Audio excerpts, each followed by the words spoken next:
She was fading. The newborn was helpless. But the male's response rewrote everything we knew about whales. It began just after dawn. The sky was low, the wind still, and in a quiet cove off the coast of Patagonia, the sea held its breath. She was a southern right whale, old, scarred, slow. Her dorsal was chipped from past collisions. Her breath, when it came, rose like steam from a tired machine. She moved in small, heavy motions, as if every muscle had to remember how. And she was dying. The team from the Marine Observation Trust had tracked her for weeks. They'd seen the way she fell behind the others, the way she rolled instead of breaching, the way her heart rate slowed between surfacings. They didn't expect her to birth. They expected her to vanish. But on that morning, she drifted into the shallows, closer to land than any whale had come in over 10 years. The water was barely deep enough to cover her body. Her massive tail scraped the ocean floor. Her pectorals floated like open wings. She released a long, slow breath. And then, movement, small, violent, urgent.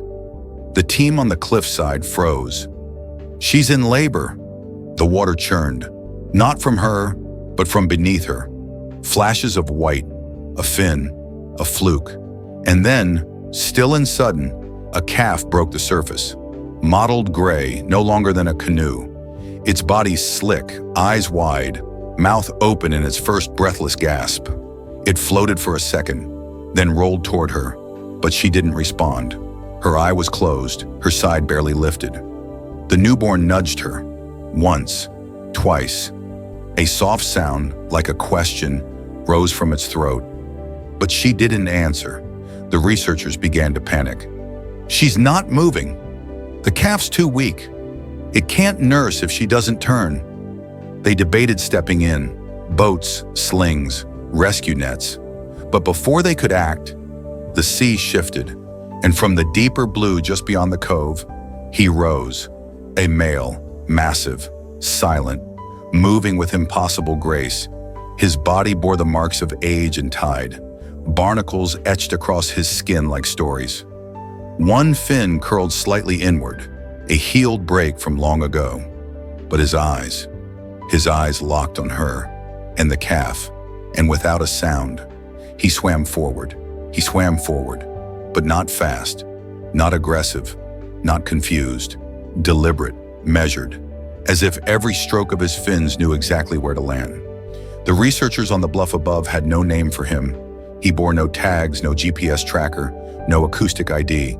Yet from the way he moved, not in arcs but in spirals, slow and calculated, they suspected he'd been watching from the deep for some time. And now, he was close. The calf turned to him, not fearfully, but instinctively. It nudged the male's side, then swam a half circle, sluggish, unfamiliar with its own weight. The male responded by dipping beneath it, creating a cushion of water with his body that gently lifted the calf upward, toward its mother's belly. But she still didn't move. The male didn't panic. He adjusted, turned sideways, curved his massive body around hers, until the newborn floated in a cradle of flesh and current, positioned just near the mother's flipper. The calf latched, drank. The male stayed still. The scientists couldn't believe what they were seeing. Males don't do this. They never stay. Not this close, not this long. But the data fed back to them. Temperature, movement, pulse, confirmed the truth. He was guarding. Hour after hour he circled her. Not wildly, but like clockwork. Each pass slower than the last. When the tide rose, he guided her forward. When it fell, he pressed against her flank, keeping her from drifting into rock. The calf swam in uneven loops, tired but nourished. And still the male watched. By day 2, the mother stirred, slightly. Her eye opened once, then closed, but it was enough. The calf made a sound, something between a whistle and a moan. The male lifted his head at that, spun once, and pressed his forehead lightly to hers. It wasn't mating. It wasn't dominance. It was touch. That evening, storm clouds began to form on the horizon. The team considered evacuation. Winds picked up. Swells churned near the cliffs. Rescue boats were prepped in silence. But when they looked down, he was still there. He positioned himself between the incoming waves and the shallows, shielding her. His body took the first surge, then the next. Each time the water threatened to push the calf into the rocks, he swung his tail with precision, counteracting the flow. A wall of instinct, a barrier of bone and breath. By the fourth day, the calf began to imitate him. It copied his loops, his angles, even the way he tilted his head before diving. And when it ventured too far toward deeper water, he gently nudged it back with his nose. Not once did he push hard. Not once did he break formation. The researchers began calling him Atlas, for the way he carried not just the calf, but the weight of everything they thought they knew. When the storm finally arrived in full force, the team took shelter, but their equipment stayed running. From their screens, they watched the ocean rise, and in the middle of it, Atlas and the calf circled the mother, again and again, like a ritual, a dance of defiance. When morning came, the rain stopped, the waves calmed, and the mother was gone. Not floating, not drifting, gone. Her body was no longer in the cove. At first, the team feared she'd sunk or been pulled out overnight. But then, they saw the calf positioned between Atlas and a distant reef, and just for a moment, a massive shadow breached beside them. Her. She wasn't fast, but she was swimming, upright, strong enough to rise. And when she did, her breath burst from the water in a spiral, catching the morning sun like glass. The calf answered, so did Atlas. Not with sound, but with a soft dive. That day, the three of them moved as one, slowly, northward, toward the open sea. The team recorded everything, but more than what they saw, it was what they felt, that they had witnessed something sacred, something not designed for human eyes. Back at the research station, footage was reviewed by biologists, behaviorists, ethicists. There were debates, disagreements, revisions. But all of them at some point had to admit there is no precedent for this. They had cataloged paternal behaviors in orcas, documented sperm whales mourning their dead, observed dolphins tending to injured peers, but nothing like Atlas. He didn't dominate. He didn't defend with violence. He watched. He positioned. He adjusted. He taught. And when the mother returned to her full strength and resumed nursing, Atlas didn't vanish. He simply shifted roles. Now he trailed behind, watching the calf's strokes, correcting course only when needed. A quiet sentinel, never closer than necessary, never farther than required. And day after day, as the calf grew bolder, faster, more confident, he slowed. Until one morning, 2 weeks after the birth, he was gone. The calf searched, called out, spun in wide circles. But Atlas didn't return. Not that day, not the next, not ever. But in the calf's movements, the turns, the dives, the spiral before surfacing, you could still see him. Every moment, every instinct, every choice, whispered, I'm still here, in the way you move. And he was. Every glide the calf made across the reef, every instinctive arc around shallow coral, every pause before diving deeper, it all carried his rhythm, as if the water itself had memorized his patterns and whispered them back to the calf. The researchers stopped referring to the young one by number. They gave her a name, Luma. It meant light. Not because she glowed, but because she carried something that lingered, unseen but impossible to ignore. Luma didn't grow like the others. She didn't mimic the playful leaps of her podmates, didn't chase fish for fun, didn't push or challenge. Instead, she watched, observed, and when a younger calf once wandered too close to a fisherman's buoy line, it was Luma who gently circled him back, without sound, without panic, without force. By her second year, she was leading migrations, not as the fastest, not as the strongest, but as the one the others followed, not because she made noise, but because she understood direction. Marine researchers continued to study her, unsure how to classify what they were witnessing. It's not dominance. It's not matriarchal inheritance. It's pattern memory, non-genetic imprinting. But those words fell short of what the field notes described. She swims like someone once taught her what grace looks like. In coastal schools across Chile and Argentina, her story became a case study, Not just in marine biology, but in empathy science. A professor once stood before a class of students and projected the footage of Atlas cradling Luma against her mother. He didn't say anything for a while, then simply asked, "What kind of world do we live in if whales can do this and we still choose not to?" Years passed. Footage of the event circulated among ocean conservation groups, reshaping narratives about male involvement in cetacean care. Documentaries were made, children's books were written, but the clearest legacy wasn't in ink, it was in water. In the way a young whale curved around danger, not to attack, but to shield. In the way she surfaced slowly near boats, not in fear, but with a kind of patience no sonar could measure. One morning, a diver named Camilla, working on coral restoration off the southern tip of Chile, found herself floating in sudden shadow. She turned and saw Luma, not close but near enough, and behind her, a calf. It was smaller, newer, curious.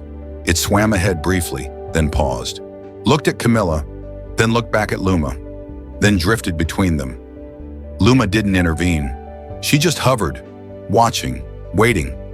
The calf turned toward its mother, touched her, then turned back, and slowly circled the diver once. Not out of threat, not out of confusion, but almost as if introducing itself. That night, Camilla wrote in her dive log, "I don't think I met a whale today. I think I met a memory, carried forward by something that refused to be forgotten." Because memory isn't always a thing you recall. Sometimes it becomes the way you move through the world. Luma's calf was different from the others. It didn't rush toward schools of fish, didn't slap its tail in play, didn't chase shadows. Instead, it hovered near others that struggled. A young calf who'd been separated during a storm.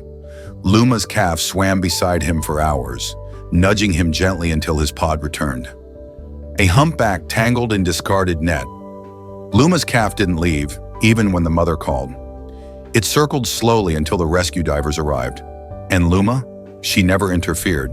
She let the calf learn what presence means, the kind of presence that doesn't demand attention, it just offers gravity. The marine team tracking her began calling the calf Echo, not because it repeated sounds, but because it moved like something once heard, long ago, was still speaking through it. Soon, whales in other regions began showing signs of similar behavior. Male humpbacks in warmer waters hovered longer near newborns. A blue whale was seen lifting a calf not his own to breathe. In the Indian Ocean, a sperm whale circled a stranded mother and her calf for 3 consecutive days, without ever leaving. Was it coincidence, or had Atlas left more than just ripples? In 2029, a paper was published titled "Transcendent Memory in Cetacean Behavior: The Atlas Effect." It didn't offer hard conclusions, but it documented a pattern, and in the final paragraph, it simply read, "Perhaps the ocean remembers differently than we do, not in words, but in shape, movement, and silence." Whale-watching tours began referencing Luma by name. Children asked guides if Atlas was still alive. Some drew pictures of him lifting the calf with his body like a cradle. Others carved tiny whales from driftwood and painted one fin slightly curled inward. None of them had seen him, but all of them knew him, and perhaps that's what Atlas became. Not just a whale, not just a story, but a presence, a pulse, a pause between tides, a memory carried forward by those who never met him, but moved like he once had. It wasn't mimicry, it was something deeper, inherited not by blood, but by presence, a choreography taught by waves, by the weight of a body once there, and now only felt. Echo grew steadily, not faster than the others, not stronger, but more aware. When the pod twisted in panic at the sound of distant engines, Echo turned outward, shielded the smallest calves. When currents grew too strong for the newborns, Echo didn't push ahead. Echo turned back. Every time. Researchers began noticing something subtle but astonishing. The path Echo chose became the path the others trusted. It wasn't hierarchy, it was faith in something unspoken. Meanwhile, Luma no longer swam at the center of the pod. She stayed near the edges, watched, listened, guided by interruption, not command. And when Echo veered too far, Luma never chased. She simply shifted once, sending a vibration through the water, a cue that only Echo seemed to notice. And Echo returned, every time. One diver who had spent 5 seasons observing them described it like this: "It's like watching music underwater, not a melody you can hear, but one that moves your chest without touching it." Eventually, Luma and Echo vanished from the monitored regions. They slipped beyond the boundaries of tagging networks, out of sonar, into story. At first, scientists were frustrated, but then they started getting letters from fishermen, divers, children. We saw 2 whales off the coast of Mocha, one large, moving slow, one younger, circling it like it was drawing a map. The calf turned to my boat and didn't flinch. It just watched. I didn't feel fear. I felt like I was being reminded of something. My son pointed to the tail before it dove and said, "That one's not gone. That's the one they said listens." The Marine Institute started logging these encounters in a new category: non-verifiable memory sightings, each marked with a spiral icon in the database. Not proven, but preserved. And on the side of one remote research vessel docked in Tierra del Fuego, someone, no one knew who, painted the silhouette of a whale with one fin curled inward. Below it, 4 words: "He stayed. She remembered. And the ocean remembered with her." That phrase began to appear in journals, in dive logs, in the margins of textbooks. A poet in Reykjavik wrote it across a mural of a whale and calf under a moonlit sea. A school in Valparaiso added it to the entrance arch above its marine science wing. And in the logbooks of sailors crossing southern waters, it showed up again and again, scrawled in pencil beside calm nights when stars reflected too perfectly off the waves. Because sightings continued, not often, not always clear, but always felt. A lone whale at dusk, arching once before disappearing, a calf staying behind to circle a diver's boat before joining its mother. A sound, barely there, resembling a low, rhythmic pulse, not recorded in any vocal database. Some said it was coincidence. Others said it was memory, a memory that refused extinction. And then, 3 years after Luma and Echo vanished, there was one more encounter. Far off the coast of South Georgia Island, a team deploying autonomous hydrophones picked up an unfamiliar pattern. A sound, not song, but movement. Water pressure shifts repeated every 12 seconds, spiraling, constant, purposeful. 2 weeks later, a whale-watching team spotted something no one had on record: a calf guiding another, smaller, slower, along the perimeter of a glacier-sheltered bay. The larger calf swam ahead. The smaller hesitated at the ice, paused. Then, the older calf turned, swam back, circled once, waited, and only then did the smaller one follow. The observers had no name for the calves, no ID tags, no history. But when the footage was played back, frame by frame, one detail stood out. The lead calf's right fin curled inward, ever so slightly, and the smaller one had pale spots around the eyes, cloudy but confident. The footage made headlines in marine circles. Some claimed it was Atlas's bloodline. Others said it was Luma and Echo passing the torch. But the article that truly stayed in people's hearts came from a science writer named Inez, who had never seen the whales herself. She had only read about them, and yet she ended her piece like this: "Maybe it was them, maybe it wasn't. But what matters is this: a stranger watched one creature pause, return, and lead another forward. And in that moment, the ocean reminded us that leadership doesn't always move ahead. Sometimes it turns back and waits. Some bonds live longer than breath." The sea didn't mark the moment they were gone. There were no splashes, no songs, no final breach. Just absence. And still something lingered, because even without their bodies in sight, their patterns remained. Whales in distant waters began circling their calves before diving, something never recorded before. Younger males swam beside older females during births. Researchers began documenting these shifts, not as behaviors, but as echoes. Echoes of a story they could only partially prove. And yet they believed, not because they needed a myth, but because they had witnessed a truth too quiet to forget. On a storm-worn coastline in Patagonia, where it all began, a local artisan carved a sculpture from driftwood. Two whales, one large curved, protectively around a smaller form. It sat beside a cliff path overlooking the cove where Atlas had once risen. There was no plaque, only a small engraving on the base. The ocean remembers what love teaches. Years later, a child stood there holding her mother's hand. She looked out over the sea where the sun scattered light like whispers across the surface. And she asked, "Do whales ever come back when they leave?" The mother didn't answer right away. She watched the tide, then smiled softly and said, "Maybe not in the way we think, but if you listen, you'll know they never really left." Far offshore, where the water turned a darker blue, a shape surfaced, just once. Then another, small, confident, and before they disappeared, the larger one turned back, paused, waited, and only when the other caught up did they move on, together. If this story moved you, like, share, and subscribe.